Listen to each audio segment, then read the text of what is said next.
I'm Christopher Lydon, and this is Open Source, picking up the pieces of our country in this age of Trump, Part 2. Is the USA still here? Is it still us? Cue Kurt Andersen with his finger in the wind.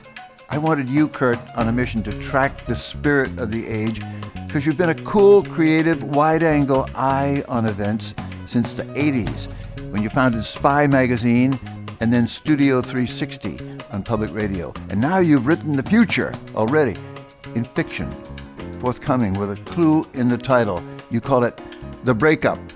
We'll get to that, but first, I want to know how you're feeling, Kurt Andersen, in your bones, funny bone included, at this launch of Trump 2.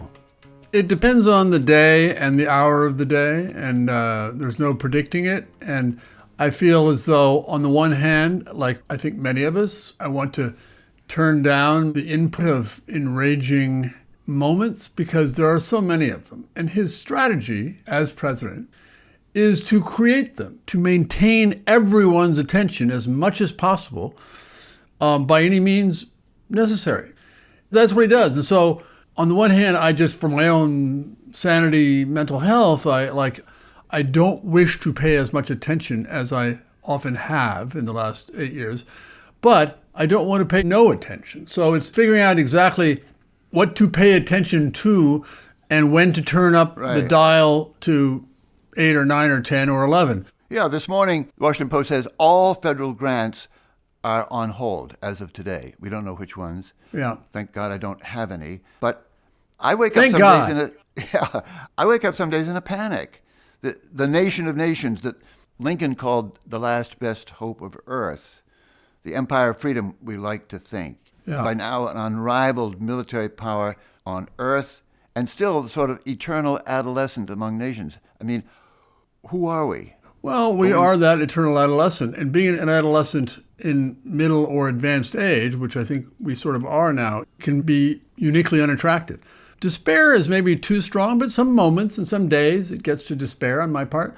But more worried about, however it is to be defined, the end of the American experiment, or at best, a phase in the American experiment where the results of the experiment are not as hopeful as one would wish. Yeah, I think the same terms, that we may have lost something that we'll never see again.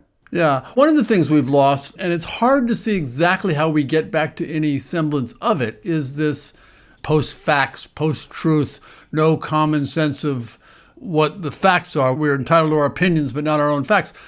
Man, I mean, between everything that's happened, most especially the internet in the last 30 years, that's hard to see how it returns to a manageable form, especially when you have all these big businesses whose business models, in the cases of social media, depend on division and rage and all of those things that maximize engagement and thus profits.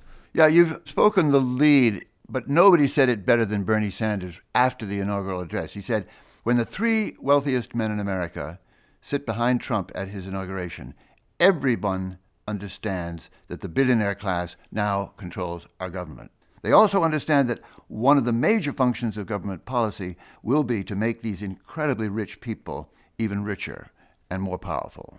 Well, one of my hopes, I'm not without hope, is that both the Democratic Party and the resistance and the left, but especially the institutional Democrats, will focus on that.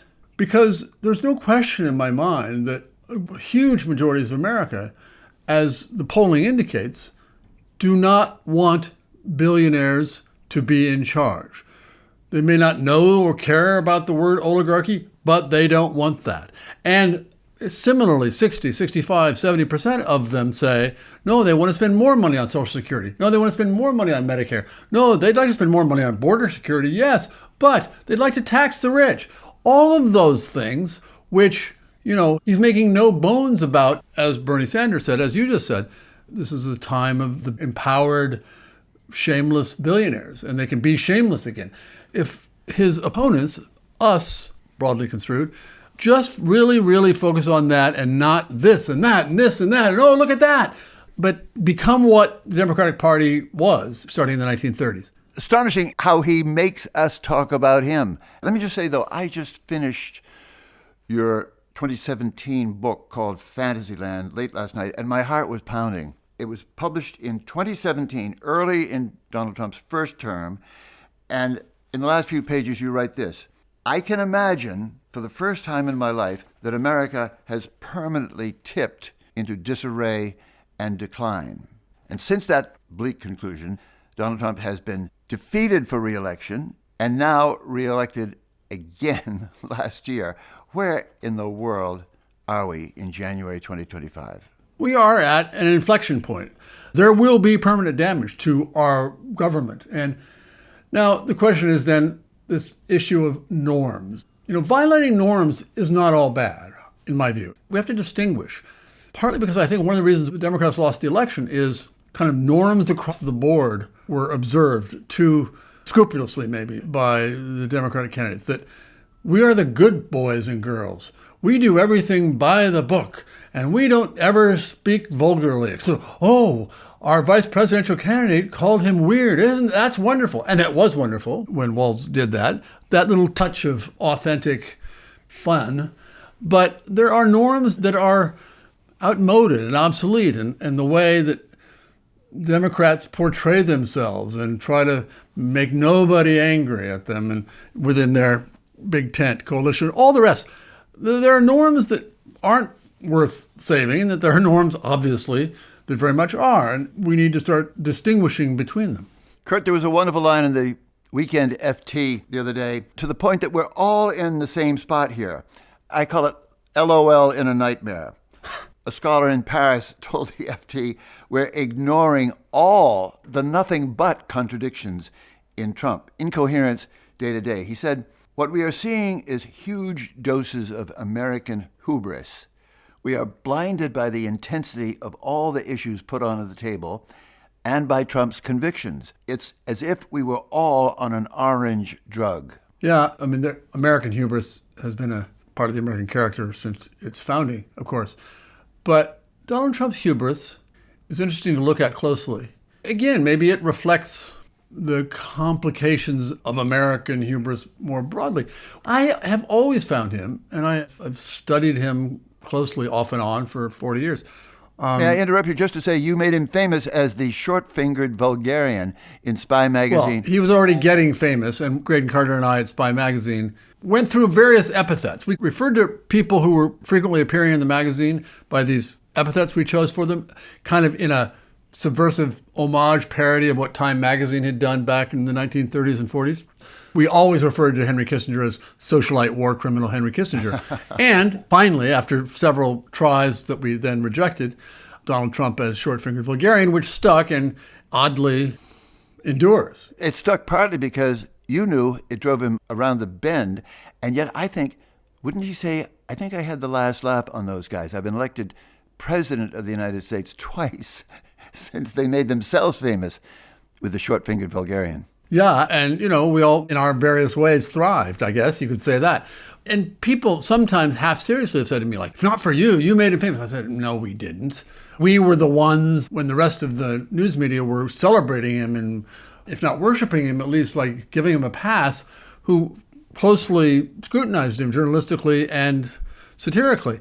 Yeah, and you also opened the path just in the very idea of Fantasyland. You think fantasy is the oldest American disease, really. This weakness for miracle cures, make-believe, showbiz, spectacles above all. If you believe them, they will come, so to speak. A Barnum and Bailey world, just as phony as it can be in the song.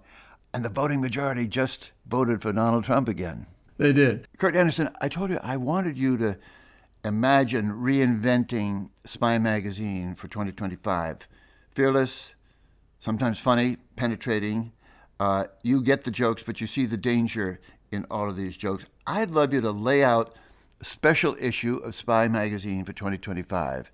What are the main articles, and who are the writers you turn to? What are the best stories we haven't read yet about how we got here? Well, there are many. And as I took your assignment, Professor, I think you said dead or living. And so I thought a lot of dead people. Absolutely. So good, if we're in that fantasy version.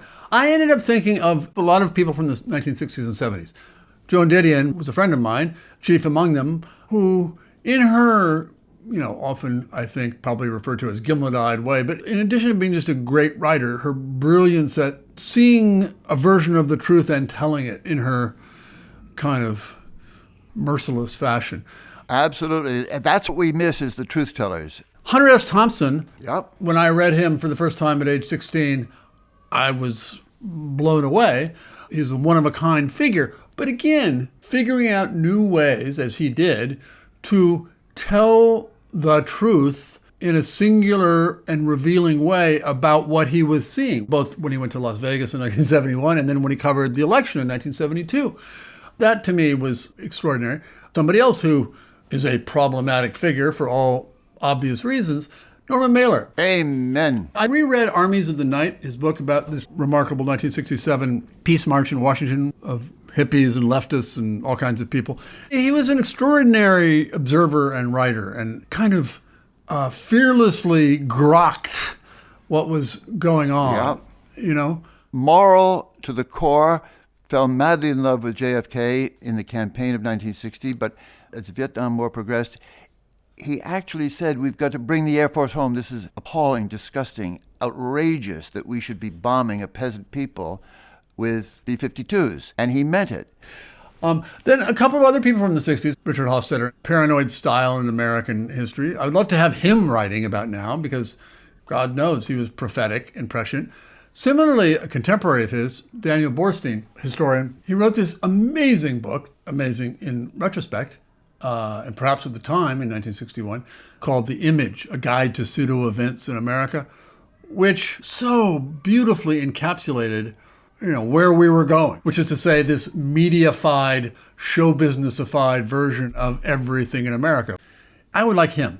And I don't want to say there aren't good people writing. I mean, people like Tim Alberta, I guess writing for The Atlantic now, but who came out of the evangelical world of Michigan, where his father was a pastor, and writes beautifully and thoughtfully and with great reporting about the Trump campaign. And, people like Jane Mayer, and in terms of who would be in my dream Spy Magazine 2025 thing, Olivia Nuzzi, who was at least temporarily drummed out of journalism for having whatever dalliance she had with Robert Kennedy Jr.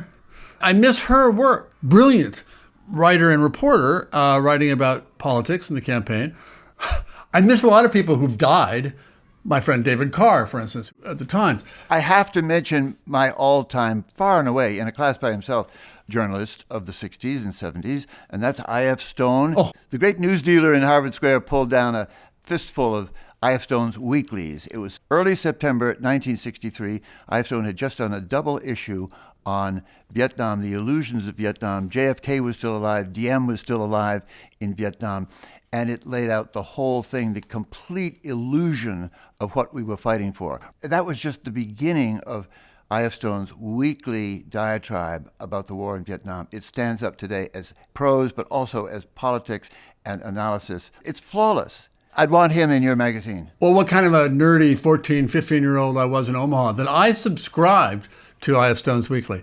The other thing I would say about this team, if it can be multimedia and not just journalism, or whatever Spy was in addition to journalism, we need brilliant comedy and satire, Somebody else who's around and who happens to be somebody I've known for 50 years is probably the greatest, certainly on television and certainly on Saturday Night Live, the great political humorist, satirist of our age. A guy named Jim Downey, who was the head writer for a long time and always did all of the political sketches. And again, sometimes Saturday Night Live, 50 years later, amazingly, still comes up to snuff. His brilliance and viciousness depicting people and telling the truth, as great satirists and comedians do, about everyone, regardless of their ideological flavor.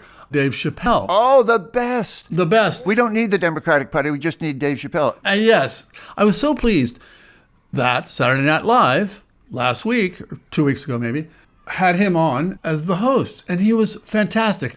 The sketches that he was in made me laugh hard out loud, which doesn't happen very often in life or watching that show or anywhere else. Can I just say, I watched him doing the Black President Bush, George W., rationalizing his war in Iraq. It's the funniest thing I've ever seen. One thing, as you say, you laugh till you hurt, but also you think, where is the rest of the opposition? He is the opposition, and maybe he's all we need. But there's more, and we don't see everything. And I have no doubt people who do very, very good, funny things on TikTok. So, we haven't necessarily, all of us, especially us geezers, adapted to the culture of this entirely balkanized, fractured culture, where there can be huge stars doing awful things or amazing things that we have barely or not heard of. So who are we to say the resistance isn't there?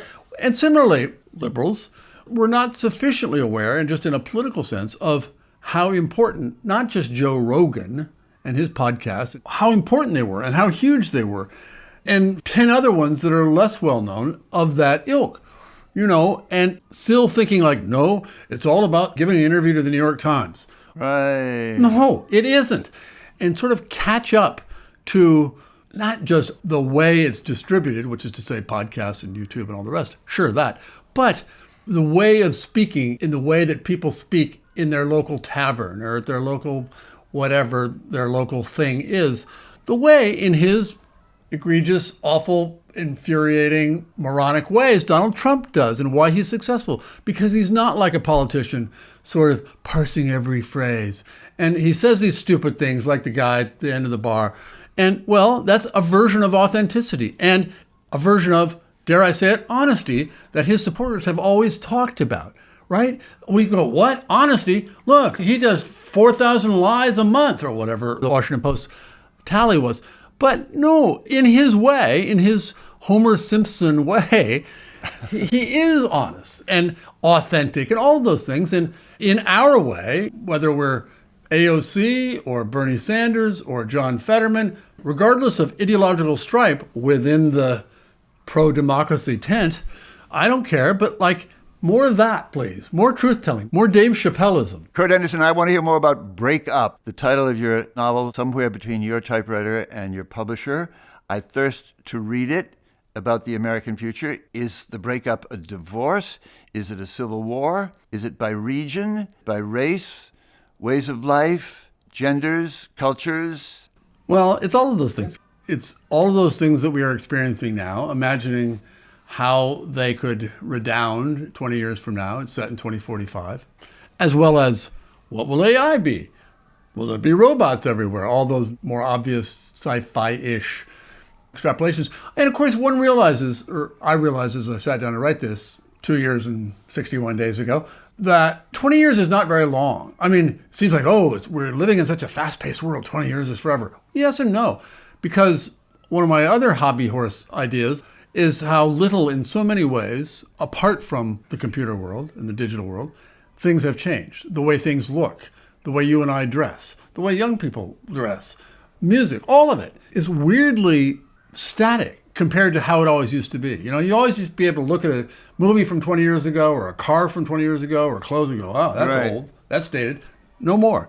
That 20-year, wow, that's old. Around 1990, stopped, not coincidentally, my view, complicatedly, but not coincidentally, the digital revolution. That became the focus of change, creativity, invention, innovation, on and on, both because young people who wanted to invent new things were putting that energy into Silicon Valley rather than more conventional creative outlets, perhaps. So the question of what will 20 years be like, different in ways we can't predict, because that's certainly true, but also perhaps not all that different in many ways. So, I want to know who wins in the breakup. It is not, for what I imagine to be your listeners, and you and me, not such an unhappy ending. And I'm not being coy. It's a plausible fiction about where we might get if a lot of bad things happen in the interim. I don't want to give away the entire premise, but there's a reason that the protagonist of the book, when I said it's about all of the above, when you said, is it about a marriage? Is it about this? Well, it is about a marriage, and it's really about a couple who are separated and have been separated in this moment in 2045 for 9 months for various reasons. But some of the reasons, there's a political color to their differences. And the question is whether those differences are irreconcilable or not, and they're figuring that out. And I try to make them sympathetic people. But meanwhile, around them, there is this radical change and terror and possibility that has happened around them. I don't ever use the word in the book, the Overton window, which became so popular the last decade or so, when suddenly great political change, these moments when an Overton window opens and great change that was impossible to contemplate is suddenly possible. And sometimes the left believes, oh, look, our Overton window is open, as they did, say, during Occupy Wall Street or during COVID. Like, oh, look, we can spend all these trillions of dollars on stimulus programs. And as it does, obviously, right now for the right. Oh, look, we can do anything. We made abortion illegal in many states, and now we can do this and help the trillionaires and billionaires more than ever. There are trillionaires, by the way, in my novel, of course. But the thing about Overton windows in that sense of anything's possible, for better or for worse, as we saw in the 1930s, when it happens, it's not just, oh, this side can suddenly do anything. It's like anything goes to a degree in a terrifying way, but not necessarily a way that ends badly for everyone. Kurt, let me ask, how does the breakup reflect what people have been talking about, writing about anyway, that there's a culture war here and that the right is winning the battle for hearts and minds on issues like or reflected in immigration, individual rights, equality, sex, gender, fought on campuses, but also people are keeping score in podcasting too. Well, and in movies and television, all the rest. Yep. I mean, as I've written about over the years, and I wrote a novel half set in the 1960s, a decade or so ago, called True Believers. But what I realized thinking about that, especially I remember one time talking about that book at a gathering of people our age in Woodstock, New York, and like, what are you telling us? These old hippies were said to me, which is that the 1960s, the late 60s, yes, great progress and obviously civil rights and environmental awareness and women's rights. Yes, no, unquestionably. But economically, which has become the problem of the last 40 years more directly, and why, the problem with America, which is to say inequality and power of the wealthy and all the rest, we certainly didn't win that. In fact, if anything, lost that by what was, I think, in the late 60s and 70s, and 80s, a grand bargain, a kind of libertarian grand bargain, which is to say, okay, you can all wear blue jeans to work, and you can smoke weed as much as you want, and you can have sex with whomever you want. Fine, cool. And in return, we get to amass billions and crush unions and do whatever we want to. So we can all do whatever we want. Cool? And basically, my view was that was the flip side, the unspoken about flip side of the late 60s. And I think that's true. And again, like everything, like people talk about civil wars, possible civil wars, like everything bad or good, there is a bad side of the good. There's a potentially good side to the bad. AI, not unlike nuclear fission. It can destroy the world.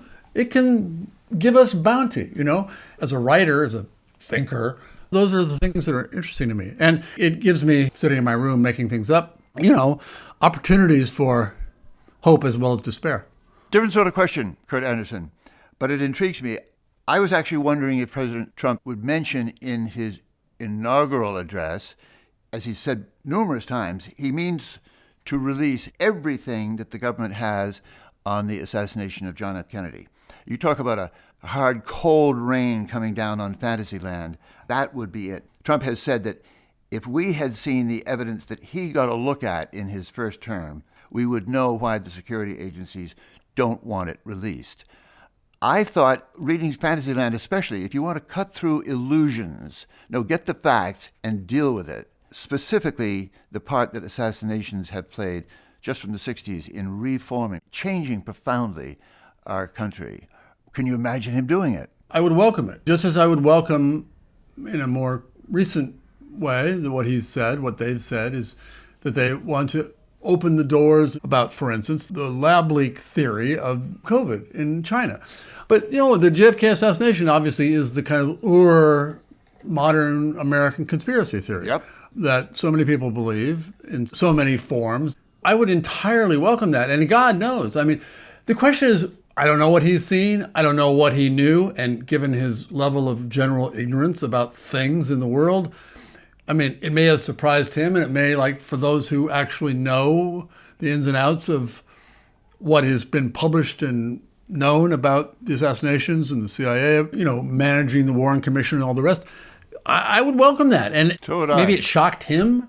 I don't know. Maybe it would shock us all. Or maybe it would be like, yeah, basically, it's the story we already believe. I don't know. But I would welcome cleaning that house. But then there was, and has been ever since, I guess, and I think, we need to maintain the faith in our government institutions. Well, that train has left the station. Yeah. And started leaving the station, ironically, then. Trivial question, maybe, but maybe not. Donald Trump and Elon Musk, somewhere between a heavy-duty bromance and a cage match. How long does it last? If I were taking bets, and I looked one time seeing if there were bets available on these betting platforms around the world. I didn't see one yet. But if I could bet, I would definitely say, definitely this calendar year, I would make that bet. I think it will. They agree on certain things, which is to say, authoritarian, make this Russia, make it the place where rich guys and power is in charge. They do have that in common, but as we saw little glimmers of, Steve Bannon says Elon Musk is evil and he wants to destroy him because he believes in allowing in educated people from India to work here, for instance. Those differences, those real material differences, the real conflicts of interests in this working class Republican Party run by billionaires. And that push could come to shove. That is the more interesting fight to me between, should we say, Trump and MAGA, the essence of MAGA. I could wish that the turn was toward MAGA. That means Steve Bannon in some sense, but it means the wised up working class that is fed up with the war party Democrats, really taking charge of the future. And it also means taking charge of J.D. Vance. Where's J.D. Vance in this story? To me, from what I know about him, he is one of the most interesting figures in this. Because, I agree. Again, as somebody who imagines alternative futures and alternative pasts for a pastime, sometimes a living, I think, Hillbilly Elegy was an interesting book. And his take, the Trump base, effectively in that book, was really interesting and often brutally truthful and frank. And if he went out and started giving speeches based on Hillbilly Elegy, they'd impeach him. I could imagine he could have gone, okay, I'm going to become the new kind of Democrat, like Sherrod Brown, the former senator from Ohio, but even more so, and I'll be tougher and more like anti-immigrant and all those culturally conservative things that Republicans are of the two parties now. But he didn't. He said, this is a party in flux, the Republicans. This is a party where you'll win if you can just prove to Donald Trump that you will kiss whatever and stroke whatever to, pretend you love him. That's an easier play for me to get power. And maybe I can still get things done. What I'm saying is he is shockingly, brazenly cynical, which is no longer disqualifying for anything in Republican politics, certainly. And he said, okay, I'll go from saying he could be America's Hitler to saying he's the greatest thing since sliced bread and I'll be his vice president in a matter of 1,000 days, let's say, or less. So there's that. But he's really not a stupid person. And okay, maybe Ted Cruz is not a stupid person, but he's so many horrible other things that really don't interest me. Or Ron DeSantis, similarly. I am still interested in the inner character and mind and desires. And I don't know, I may tomorrow or next week or next month or next year, I may say, that was ridiculous to even grant that he's an interesting, complicated people. But I still find him interesting. I've read these interviews with him where he's intelligent and thoughtful. And, he is a horrible, disingenuous, cynical, untruthful politician, but he is more interesting than most of them to me. The religious convert is interesting to me. Something going on there. But a couple more things. What do you make of the daddy language that has suddenly popped up around Trump? Tucker Carlson, Mel Gibson, daddy's home, and we're all in for a spanking. Yeah. The daughters first. Yeah, it's so interesting that this party, this movement, this MAGA thing, whatever blob of resentments and ignorance and anger, they became obsessed with pedophilia as a thing 10 years ago, 15, whenever it was. Right. And everybody was accused, if they don't like you for whatever reason, politically, you pedo. I mean, really, it was crazy. It is crazy. And of course, Pizzagate, the crazy conspiracy theory that sent a gunman to a pizza parlor in Washington to shoot it up. Again, all about this mythical pedophilic conspiracy by Hillary Clinton and others to traffic in boys.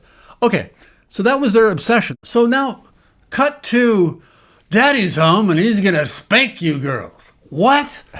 It's remarkable. It's the kind of thing in a comedy I find, no, that's ridiculous. But here we are. The different issue is, yes, the appeal of restore men and to their rightful place of respect. And okay, I get that. And there's some understandable aspects to that. I get that. But like the Daddy's home, count me out of that creepy vision of the world. I mean, it's similar, again, in this like strongman daddy thing, his whole approach to the immigration crisis and issue and problems. Immigration and deportation. Yeah. Maybe last question. Kurt, where does the now and then imperialist streak in Donald Trump come from? Yeah. We want Greenland, thank you. We'll take Panama. And by the way, might as well take Canada. Yeah. What are the dimensions of Trump's imagined empire? That's an interesting thing because, of course, part of his and some of the people I know who had Trump affinity, or some of my friends who actually went all in and down the rabbit hole and to the other side, their big reason was he won't start more wars. He isn't the war party like the Democrats are. That's their big thing. And that was what they're ostensibly worried about. Well, okay, maybe we won't have a war with Denmark over Greenland. But as you say, exactly what it is, this old-fashioned American imperialism, it's hard to figure other than just that it's cartoonish and old-fashioned, which are two words that can describe his view of the world, and the view of him that he pervades deliberately. I mean, you could have a unified theory around this, and I've entertained this in my head, never in public, but okay, he talks about William McKinley, great Republican imperialist of his time.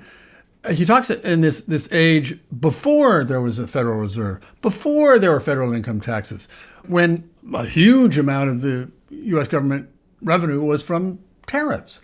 And, okay, what else were we doing? Well, we were building the Panama Canal in 1908. We were having the Spanish-American War in 1898. We were fighting Spain in the Philippines. Fighting Cuba and getting Puerto Rico. I mean, in a certain un-Trumpian way, it has a kind of coherent Gilded Age, turn of the century aspect. An ignominious one in my reading. Which you think? Yes. Mostly through William James, who said, God damn America for what it's doing in the Philippines. And Mark Twain and Teddy Roosevelt, and not Teddy Roosevelt, because he was a young imperialist himself. But yes, indeed. And how did that work out for us? He doesn't care. He doesn't care except for making the show as variously entertaining and enraging today and tomorrow as he can make it.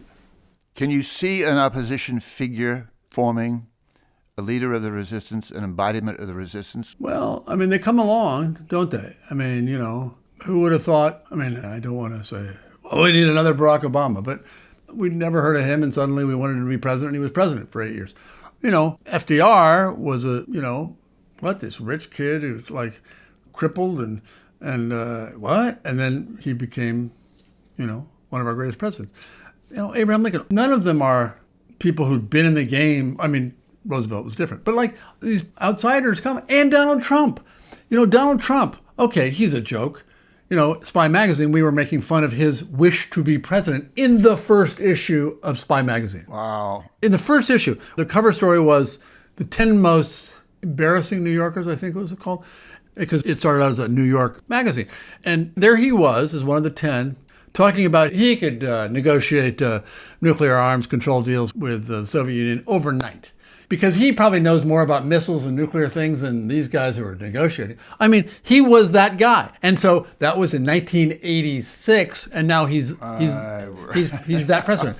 And he was a joke until he wasn't, That's one of your charms, Kurt Andersen. You can see the danger, and you can see the joke in the danger. You can also see the danger in the joke, but you're on for all of it. It's dark comedy and the comedy of darkness. What can I say? It is fun to engage you, Kurt Andersen, and I thank you for your experience and for your wit. It was a dream talking to you as it was last time, and I hope we have time in our lives for another dream together. Kurt Andersen, thank you. Pleasure. Kurt Andersen's first deep dive on his country is still good reading from 2017. It's titled Fantasyland: How America Went Haywire, a 500-year history. His novel of today is called The Breakup, and it's tentatively scheduled for publication before this time next year. Here at Open Source, we count on listener support to get us there. If you haven't done your part, go to radioopensource.org/donate and pitch in to keep the world's first and longest-running podcast going strong. Open Source is proud to be a member of Hub and Spoke, a Boston-based collective of independent, creator-owned podcasts. Our shows range from history to politics to art to technology. We come together around the principle that independent voices are more important than ever. You can learn more at hubspokeaudio.org. Thank you